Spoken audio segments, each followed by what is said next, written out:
Today we're diving into the incredible power of words, the very words that have the potential to transform every single cell in your body. It's time to have a conversation with your cells, to tell them what to do and unlock the extraordinary potential within you. Now, we often wake up in the morning, and what's the first thing we do? We start thinking about our problems. But here's the catch. Those problems, my friends, are circuits, memories in the brain. Each one of them is connected to people, to things, to certain times and places. And guess what? If the brain is a record of the past, the moment we start our day, we're already thinking in the past. See, each of those memories carries an emotion, and emotions are the end product of our past experiences. So when we recall those memories, all of a sudden, we start feeling unhappy, sad, in pain. Our state of being, right from the get-go, is rooted in the past. But here's the kicker. The familiar past will sooner or later become a predictable future. Now, what do most people do next? They grab their cell phones, check WhatsApp, text messages, emails, Facebook, the whole routine. They go through the motions, doing the same things every day, seeing the same people, pushing the same emotional buttons. It becomes a program, a routine that robs us of our free will. And by the time we hit 35, 95% of who we are is a memorized set of behaviors, emotional reactions, habits, attitudes, beliefs, and perceptions, all functioning like a computer program. But here's the thing. If you believe that your thoughts shape your destiny and you can't think greater than how you feel, you're stuck in the past. You'll keep creating the same life over and over again. So how do we break free from this cycle? Well, we need to get beyond the analytical mind, the barrier that separates the conscious from the subconscious. That's where meditation comes in. Through practice, we can change our brainwaves, slow them down, and enter the operating system where real change can happen. Most people, unfortunately, wait for a crisis or trauma to make up their minds to change. But why wait? You can learn and change in a state of pain and suffering, or you can learn and change in a state of joy and inspiration. Now, let's talk about emotions. Many people spend 70% of their lives living in survival and stress, always anticipating the worst-case scenario. They condition their bodies into a constant state of fear. The body becomes addicted to the rush of those negative emotions, using problems to reaffirm their limitations just to feel something. So when it comes time to change, the body resists. It's been programmed to prefer the familiar, even if it's negative, over the uncertainty of the unknown. Being in the unknown is scary, and most people would rather feel guilt and suffering because at least it's predictable. But here's the game changer. You don't have to wait for external events to force change upon you. You can proactively change your mind and consequently change your life. It's about creating a new future from the unknown, not waiting for circumstances to dictate your reality. Let's explore the powerful process of reprogramming your brain, a simple yet profound journey that can shape the life you've always desired. To kickstart this transformative journey, the first step is to disconnect from the hustle and bustle of your busy life. It's time to turn off the distractions, your cell phone, TV, and computer. Find a quiet space, sit down, and close your eyes. Take a moment to center yourself with a few deep breaths. In this present moment, free from external noise, you'll discover your most creative self. Now ask yourself a couple of crucial questions that can pave the way for the change you seek. Can you be defined by a vision of the future instead of memories of the past? What do you genuinely want in your life? These questions are not just food for thought, they are catalysts for transformation. As you delve into these questions, you're not merely engaging in introspection, you're actively changing your brain. It's like flipping a switch in your mind. New sequences, patterns, and combinations are firing up, creating the neural pathways for a different way of thinking. This marks the beginning of changing your mind and, subsequently, changing your life. Think of your brain as a garden. By disconnecting from the external noise and chaos, you're giving yourself the opportunity to weed out the negative thoughts and plant seeds of positivity. As you breathe deeply, envision those seeds sprouting, growing into a lush garden of fresh perspectives and possibilities. Next, decide on the emotions you'll feel when you create that future. Teach your body emotionally what that future will feel like, and don't get up until you start feeling those emotions. This step is crucial because the hardest part is to teach your body emotionally what the future will feel like ahead of the actual experience. Now, let's delve deeper into the incredible process of rehearsing your future. It might sound a bit like daydreaming, but trust me, it's a powerful tool that can reshape your entire life. Close your eyes, take a moment, and envision yourself. Not just any version, but the person you aspire to be when you open your eyes again. Picture it vividly, the actions you'll take, the choices you'll make, and the steps you need to follow. It's like creating a mental movie of your future. Here's the fascinating part. When you're in this state of visualization, your brain is doing something extraordinary. It doesn't know the difference between what you're imagining and what you're experiencing in the 3D world around you. It's as if you're already living that future reality. Now, this isn't just wishful thinking.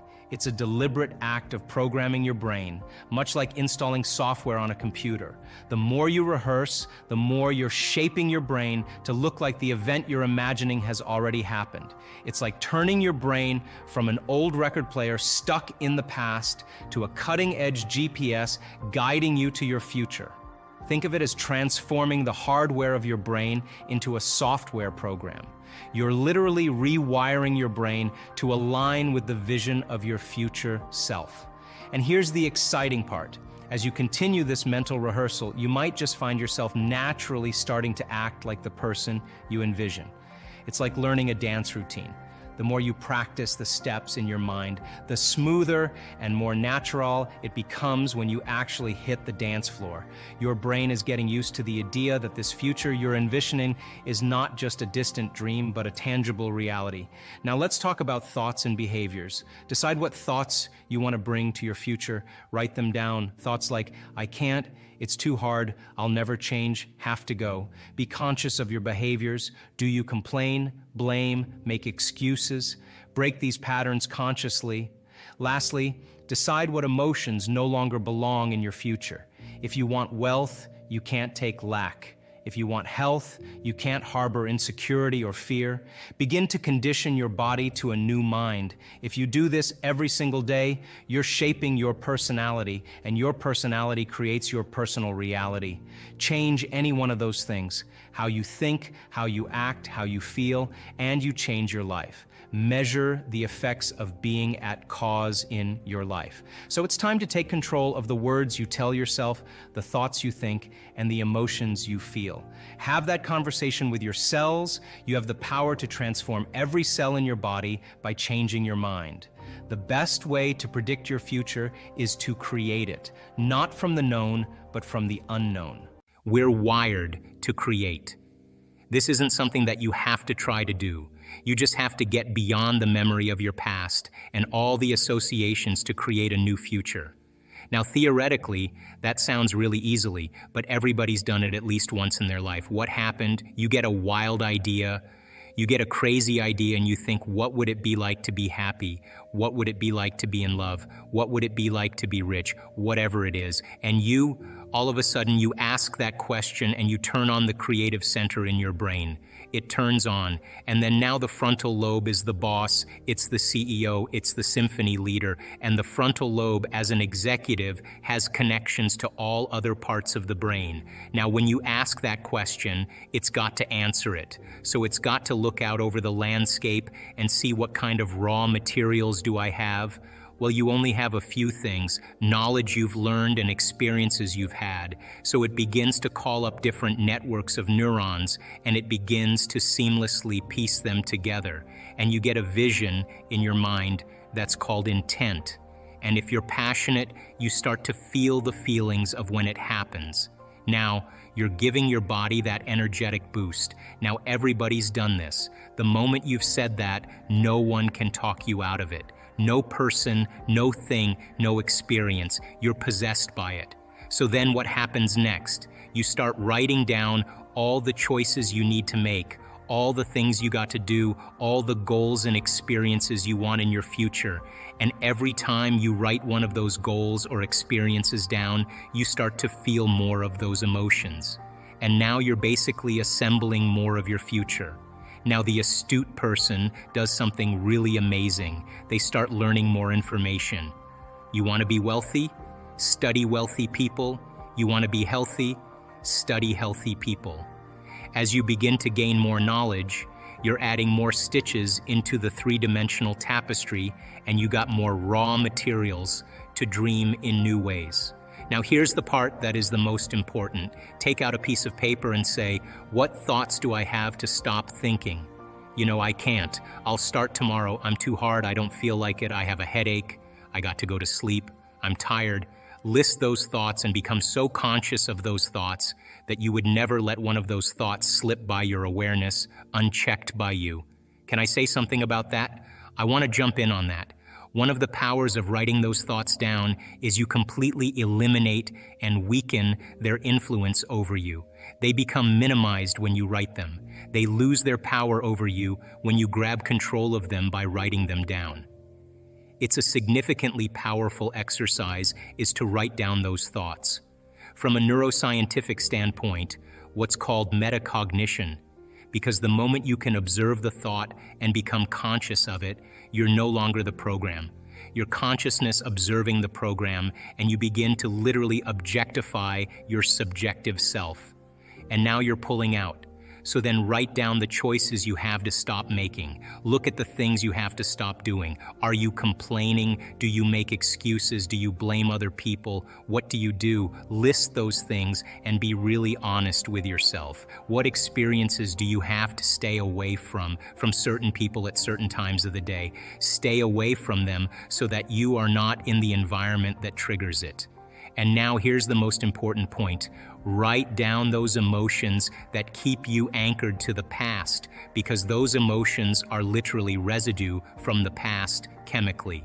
So then the moment you start feeling suffering, the moment you start feeling guilt, the moment you start feeling unworthy, the moment you start feeling despair, the moment you start feeling any of those emotions, you're back in your past and you can't see the future. You're thinking within those emotional states. And we've looked at enough brain scans to say that when you think within a certain emotion, you're going to make your brain worse. This research on memory says that 50% of what you talk about in the past isn't even the truth, that you don't have the same brain then. So you make stuff up, which means now you're reliving a past that you didn't even have, just to embellish it, to produce the emotions, to reaffirm your limited state. Well, the best way to predict your future is to create it, not from the known, but from the unknown. And that void, that unknown, is the perfect place to create from.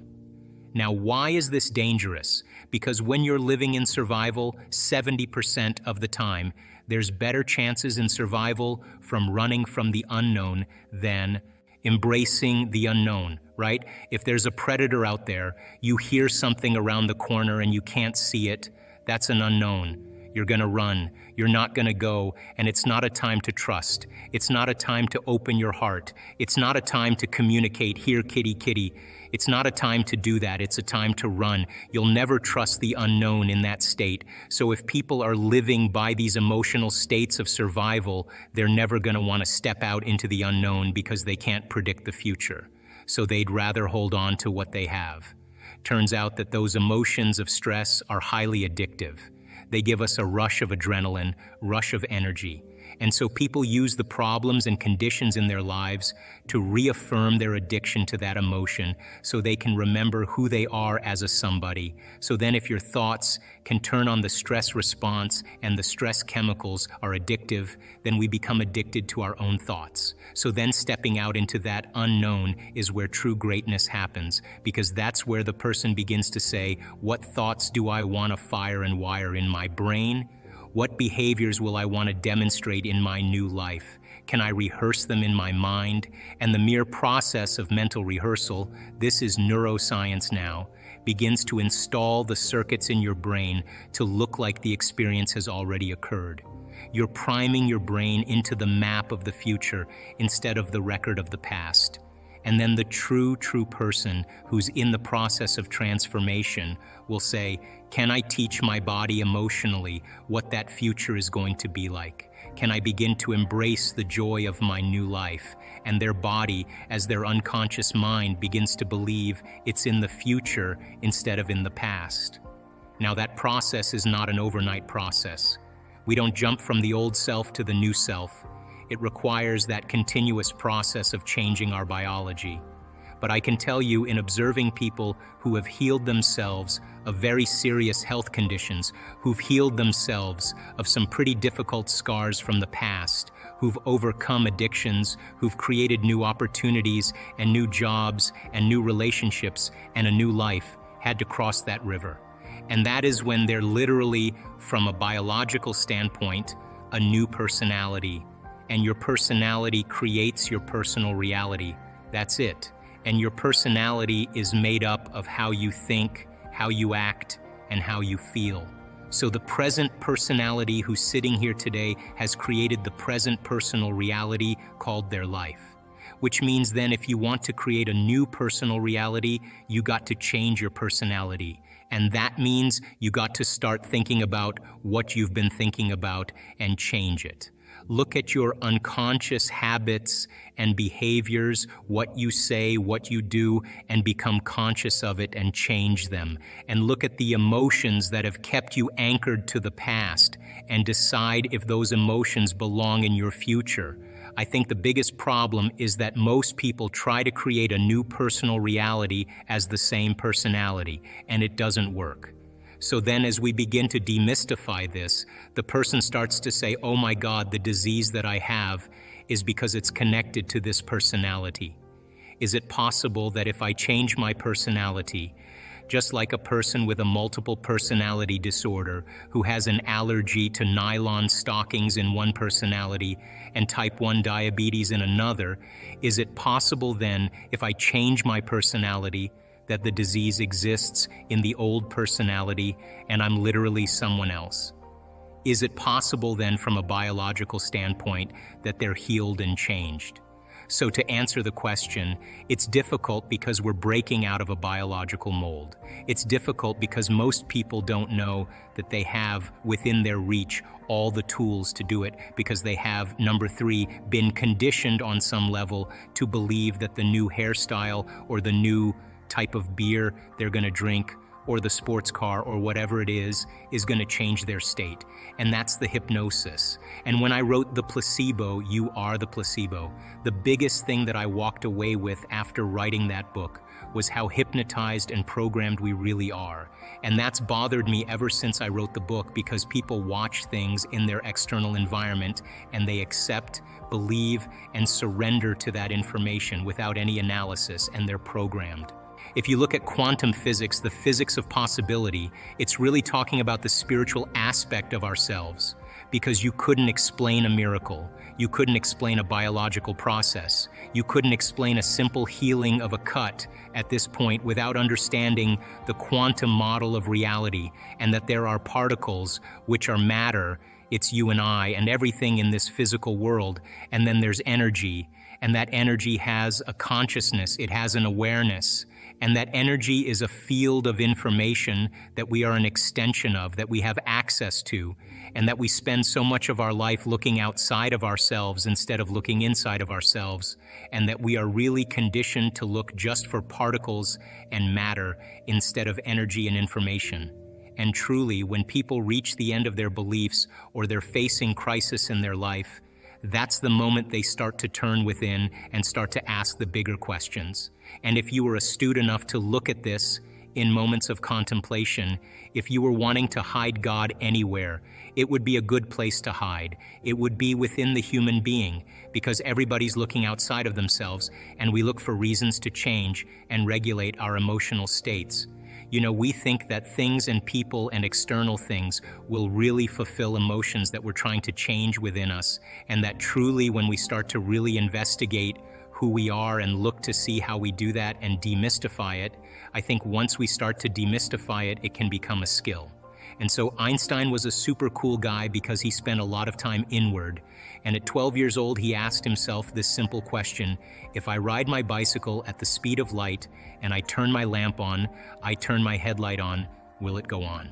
So he thought about that question every single day of his life, every day of his life. He would go out in a boat on a lake as a child and lay on his back in the boat and look up at the sky and think about this. And he was building models of understanding. He was working his best to be able to figure out how light and energy were related. He did it for 10 years. He was possessed by the concept. And finally, he was working as a third-rate clerk in a Swiss patent office, and he was watching this man fix the roof across the way. And he just paused for a moment, and he was watching him, and the moment he was watching him, he got this incredible vision, and he understood how light and energy were related. It was a very abstract vision, and it was so abstract and so dimensional that he had to go back to school to learn the mathematics to be able to explain what he saw. And his wife, his first wife, was an amazing scientist, and she helped him with a lot of the mathematics. And so when Einstein began to figure it out, he narrowed it down to that one simple equation that E equals mc squared, energy and matter related, and the currency converter is the speed of light. And so it became very interesting because when Einstein published his papers on relativity, he didn't say like, hey, this person said this and this person said this, and I'm going to footnote this person. He just said, ladies and gentlemen, this is how it is. And it rocked the scientific community because he didn't really need anybody else as a reference. He had a discovery, and his discovery was so unique, and his brain really was wired for the understanding of light, and light was the ceiling of this reality. And so Einstein and Planck started doing these really interesting experiments where they were taking energy and they were putting energetic impulses into metals. And what they were looking to see is if electrons behave the same way as the very large. In other words, when an apple falls from the tree, it falls in a very specific way. It falls towards the center. It falls towards the larger body.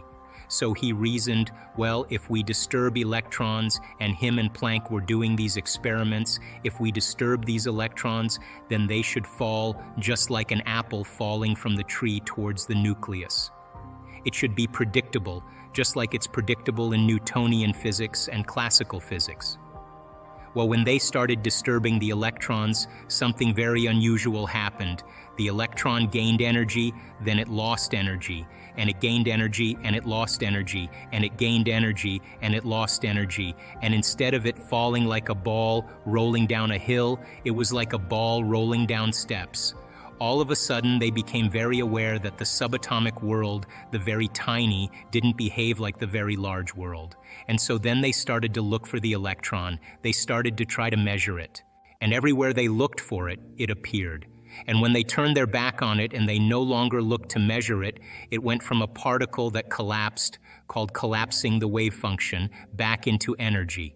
Now, this was a revolutionary moment because this meant that subjective mind, your mind, has an effect on the objective world, that mind and matter are somehow correlated. And so this birth of quantum physics came along, and this quantum physics experiment say that you cannot do a quantum physics experiment without an observer around. In other words, a mind always has to be present because it will influence the outcome. You with me? So now that invisible field of spirit, that invisible field of information and energy, somehow you as an individual can influence the nature of reality with your mind. So now Einstein had a lot of trouble with this because he said, God doesn't play dice and it doesn't work like this, but his brain was wired for light. And so he had the abstraction and he was getting the download of information, understanding the field of light. And the quantum physicists were saying, well, actually, there's a field of information beyond space and time, beyond light, where everything is unified. You can take two photons that have been somehow related in a specific atom and shoot them to the opposite ends of the universe. And the moment you affect one photon at the exact same time, the other one is affected. So they were being connected or affected in a realm faster than the speed of light. In other words, it would take time if you affected one for the other one to be affected. But if they were beginning to be affected at the exact same time, they were connected in a realm beyond physical reality. Are you with me? And so when the movie What the Bleep came out, and we basically made an effort to show that your mind has an effect on reality, and that in order for you to begin to change your reality, you got to change your mind and change the way you live your life. And we wanted people to become inspired by the process of creation, really give it a shot, and that independent of your gender, of your race, of the color of your skin, of your intellectual ability, independent of your past, independent of your age, that on some level we are all divine creators, and that these models of reality that have separated individuals have all been built on human beings living in a very limited state of mind. And so when quantum physics was born and the whole concept of reality began to unfold, people started to really challenge the nature of reality and that concept that you are somehow connected because you are made of photons and atoms and electrons, that on some level you are an organization, a community of 70 trillion to 120 trillion cells, and all of those cells are made up of atoms and molecules and chemicals. And all of those are working in a coherent form to express yourself as a physical body. But most people don't know that they're moving in and out of the quantum field 7.8 times per second, that you're vibrating in and out of the field all the time. And every time you leave, you disappear. And when you come back, you disappear into that field of information and you come back with information. But if you go out as the same person, you don't bring any new information back. Are you with me? And if you can begin to observe a vision that represents a future, and you can hold steadfast to that vision, and you can see that vision clearly in your mind, and every day you understand where you place your attention is where you place your energy, then you would be investing your energy into the future. And the image that you see could literally be the template for trillions and trillions of atoms to organize into patterns of information called an event in your life. And so, but it's not enough to just have a clear intention, because clear intentions have very little effect on the nature of reality. That the driving force that couples the co-maiden, the handmaiden to all of that is an elevated emotion. And so when you combine that clear intention with an elevated emotion, it is the elevated emotion that begins to amplify the field around your body. And in that moment, you become more energy and less matter. And if you understand then that the emotion then is the handmaiden to the creative process, that means that you would have to feel whole before your healing. That would mean that you would have to feel abundance before your wealth. That means you would have to feel all before the mystical moment. That means you'd have to feel love before your new relationship. The same choices lead to the same behaviors. Same behaviors create the same experiences. The same experiences produce the same emotions. Those same emotions tend to influence the way we think.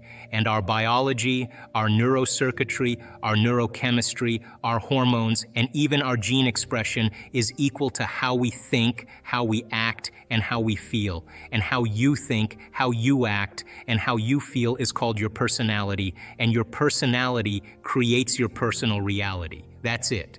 So then it makes sense then, if you want to create a new personal reality, a new life, you're going to have to change your personality. And you've got to start thinking about what you've been thinking about and change it. You've got to become aware of your unconscious habits and behaviors, even how you speak. Then you have to look at the emotions that you live by every single day and decide, do these emotions belong in my future? So many people try to create a new life as the same person. In order to create a new personal reality, you've got to change your personality. So the principle in neuroscience says that nerve cells that fire together wire together. Thinking the same way, making the same choices, demonstrating the same actions, creating the same experiences that stamp the same networks of neurons into the same patterns, all for the familiar feeling called you. And you do that for 10 years in a row, you're going to hardwire your brain into a very finite signature because you're firing and wiring that way. And that box in the brain, that becomes our personality, becomes our identity. And by the time we're 35 years old, for the most part, we've done something so many times that the body now knows how to do it, as well as the mind. and that's a habit. So we have these unconscious programs of behaviors, automatic habits, redundant emotional reactions, hardwired beliefs, perceptions, attitudes that function just like a computer program. You press go and it runs automatically. So then when it comes time to change, thinking positively is going to do nothing because your body has been conditioned for the most part into a program in the past. So the thought never makes it to the body because the body's on a different program. So how do we begin to influence the body so that the thought actually produces some type of change? So think about it. If you think an unhappy thought, you're going to feel unhappy. If you think you're a failure, you're going to feel like a failure. Once you feel like a failure, you're going to think you're a failure. And people get caught in these loops of thinking and feeling and feeling and thinking. And that redundancy is a conditioning process because all you need is an image or a picture or a thought and a feeling, a response, stimulus response. And so the people tend to condition their brain and body into the past. And so when it comes time to change, you got to leave that familiar territory. And any choice that you make, if you said, hey, I'm going to eat a better diet, I'm going to wake up early and work out, I'm going to do meditation, the moment you decide to do something differently, get ready because it's going to feel uncomfortable, it's going to feel unfamiliar, there's going to be some uncertainty, you're not going to be able to predict the next moment. That means you've left your known biology and you're stepping into the unknown. Now, theoretically, that sounds great, but if the body has been conditioned into a familiar feeling, it's in the known. The moment you take it outside the familiarity, it wants to go back to where it's comfortable. So the body starts influencing the mind.